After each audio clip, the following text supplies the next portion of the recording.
Salut à tous, bienvenue justement à ce numéro d'Eddie Pro très spécial parce que c'est post-derby et vous avez promis que nous allons revenir pour faire l'immersion tactique de ces grands matchs en République démocratique du Congo qui avait opposé les FC Saint-Eloi-Lupopo au TP Englebert Mazembe. C'était dimanche dernier au stade Frédéric Kibassa Maliba, une victoire 5 ans après des cheminots. Et dans ce numéro spécial, je suis seul justement pour vous éclairer, vous expliquer, faire cette immersion tactique, vous expliquer comment Liké Maël, l'entraîneur du FC Saint-Eloi-Lupopo, a pris le défi tactique sur Lamine Diaye du tout-puissant Englebert Mazembe.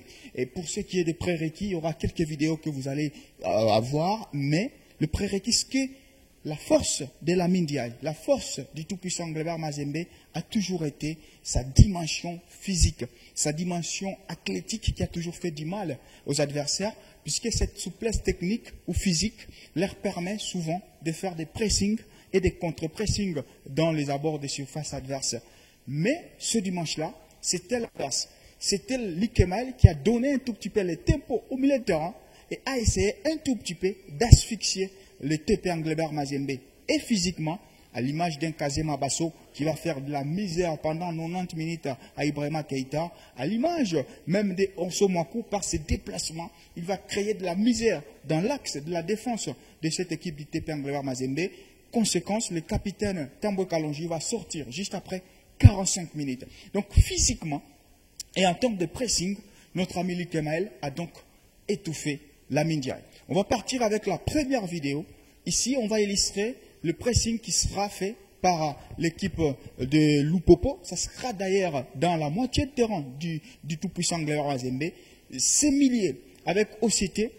Là, on a déjà un Luzolo qui a du mal à trouver un preneur de balle.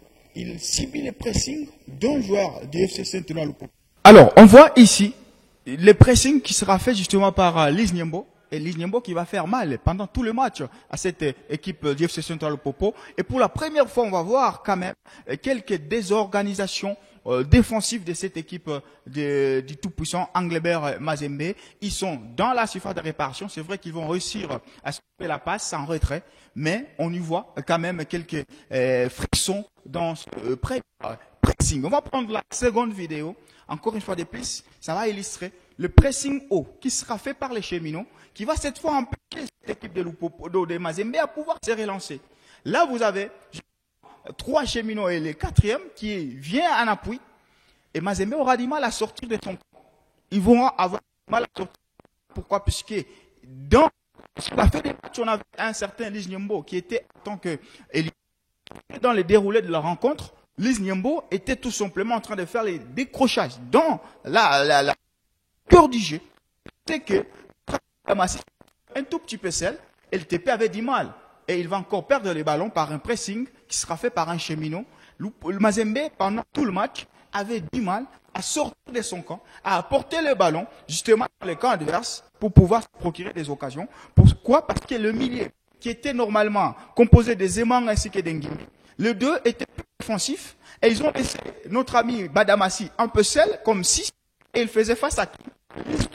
Il faisait face à qui? À Mika Miché et Marc Harvey OCT. Ce qui ne pouvait pas permettre à ce moment-là à cette équipe des Mazembe de pouvoir aller chercher justement des occasions. On va prendre la troisième vidéo. Encore, ça va illustrer pressing qui sera fait et Mazembe aura certainement du mal à se relancer. Vous allez voir les attitudes ici dans la vidéo de notre ami qui seront agacés puisqu'ils vont avoir, voilà, Badara va libérer les ballons. Quand il libère les ballons, il s'attend forcément à ce qu'il y ait des preneurs. Il n'a aucune solution. Il va décider de centrer et le ballon sera perdu.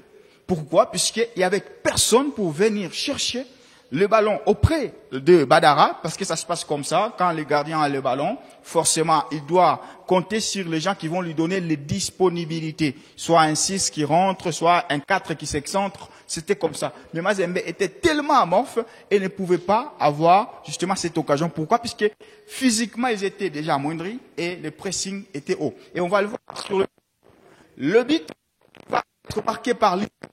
C'est le fruit de Lys Niembo lui-même. Lys Niembo, on va voir dans la 4e vidéo, justement, Liz Nyembo, il est là. Il a les ballons. Il décroche. Il devait normal d'être ici, mais il décroche. Il va servir Marc Harvey Ossete, qui était donc le constructeur du jeu avec Mika Miché. Marc Harvey Ossete, lui, il va passer à Issa Mampeko. Il faut de plus si on a quand même un amorphisme dans la propre surface de réparation du tout-puissant Mazembe. Liz est là. Ça sera lui le buteur. Il ne sera pas marqué. Il sera seul. Alors qu'il y a quasiment qui va passer et puis il a passé là, il est seul dans la surface de réparation, il va finir par marquer du pied gauche qui n'est pas derrière son pied de prédilection. Et Liz marque ce but dans l'amorphisme total du tout-puissant Englebert Mazembe.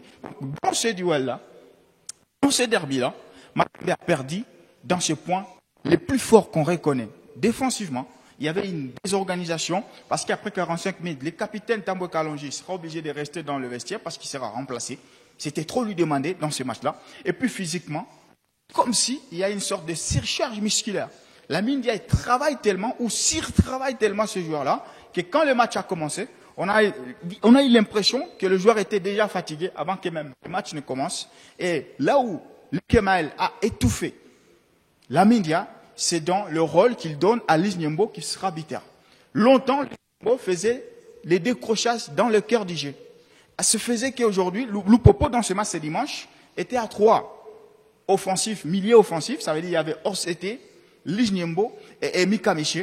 Et il y avait déjà leur gardien du temple, Draman Kambou. Ce qui faisait que quand il décrochait, il laissait Luzolo Sita seul au poste de numéro 3. Luzolo ne pouvait pas sortir puisque ça pouvait prendre des risques.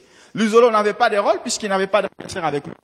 Tout le temps, Liz était dans le cœur du jeu pour créer un surnombre au milieu de terrain. Et c'est là qu'LTP a eu trop mal. C'est là qu'LTP, durant tout le match, n'a pas cessé de faire de ces pièges-là. Autre constat, c'est que j'ai remarqué qu'il y avait 11 classes d'écart dans ce match. On avait un 11 de Lupopo qui était tellement meilleur et 11 de Mazembe qui était tellement abruti. Sur ce tableau, on va aller voir direct que même au poste de gardien, dans l'attitude professionnelle, bien sûr, dans les body language, comme on dit, hein, la lecture du langage corporel, on a senti qu'Omosola dans le bois était plus meilleur qu'un certain Badara. On a senti qu'un Kazema était plus meilleur que Keita, et d'ailleurs il fait la misère, parce que durant tout le match, Kazema remporte le duel de face à face avec Ibama Keita qui était complètement amorphe. Liz Nyembo, lui, il remporte le duel sur Luzolo Sita. Orsomaku, il fait se remplacer Tambo Kalonji après 45 minutes. Issama, et ça c'est peut-être la prime, il faut quand même le souligner, Issa Mampeko a complètement bouffé notre crack Oscar Kabouit. Il a pris sa revanche de la saison dernière. Issa Mampeko a fait que Kabouit ne puisse pas exister pendant 90 minutes. Et s'il TP n'a pas eu d'occasion pendant tout le match, c'est justement parce que son point fort, qui est Kabouit, était complètement isolé et Issama avait fini le boulot avec lui. Papi Kokelea, lui là, il est dessus sur Aouchanga. Aouchanga ne pouvait pas alimenter. Pourquoi? Parce que voilà, Papi Kokelea a fait un bon marquage. Ikoyo Yembe a complètement détruit Bakata. J'ai eu l'impression que Mazembe a joué avec Bakata, mais a joué avec Sanef. Il n'y avait pas de neuf, il n'y avait pas des appels, il n'y avait pas de profondeur, il n'y avait rien, il n'y avait aucune présence. Pourquoi? Parce qu'il y avait un Nikoyo qui avait mis dans sa poche notre ami John Bakata. C'était trop demandé à Bakata de pouvoir se défaire. Kambou a complètement étouffé Ngimbi. Et d'ailleurs, dans ce match, il y a deux losers, deux joueurs qui ne font rien. Ce sont les animateurs d'ITP. Zemanga Sosé ainsi que Mersen Ngimbi. Il ne faut pas rien parce qu'ils ne pouvaient pas faire, mais il ne faut pas rien parce qu'en face, il y a du physique, de l'intensité et surtout de la technique des Kambou. Mika qui complètement bouffe Zemanga, Osete qui bouffe également Badamassi. Et dans un duel à distance, puisqu'il faut rappeler que ce sont les deux défenseurs centraux, Joseph, la nouvelle recrue de Lupopo, qui a gagné son duel face à Tiboura Djabou. Donc on avait 11 classes d'écart. On avait le 11 de Lupopo qui était complètement supérieur au tout-puissant Englebert Mazembe. Voilà comment Likemael a pris le dessus sur Lamine Ndiaye, Lamine qui ne pouvait rien faire puisqu'il n'avait pas même un DJ pour qu'il fasse de la très bonne musique, du très bon son.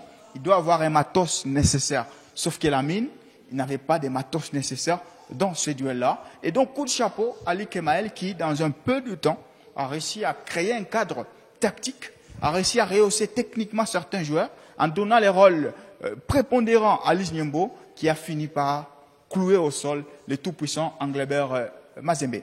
C'est déjà la fin de ces AD Pro démonstratifs. On est revenu sur les derbys de Lubumbashi, les matchs les plus importants de la saison pour les déformations. nationalement parlant, même si on sait que le TP, lui, va avoir d'autres défis en Ligue des champions de la CAF, mais nationalement, il était important qu'on revienne sur cette victoire tactique de Ligue Maël sur Lamine Ndiaye. Mesdames et messieurs, c'est déjà la fin de ces numéros qui revient avec d'autres thématiques, cette fois avec d'autres duels. Merci de l'avoir suivi et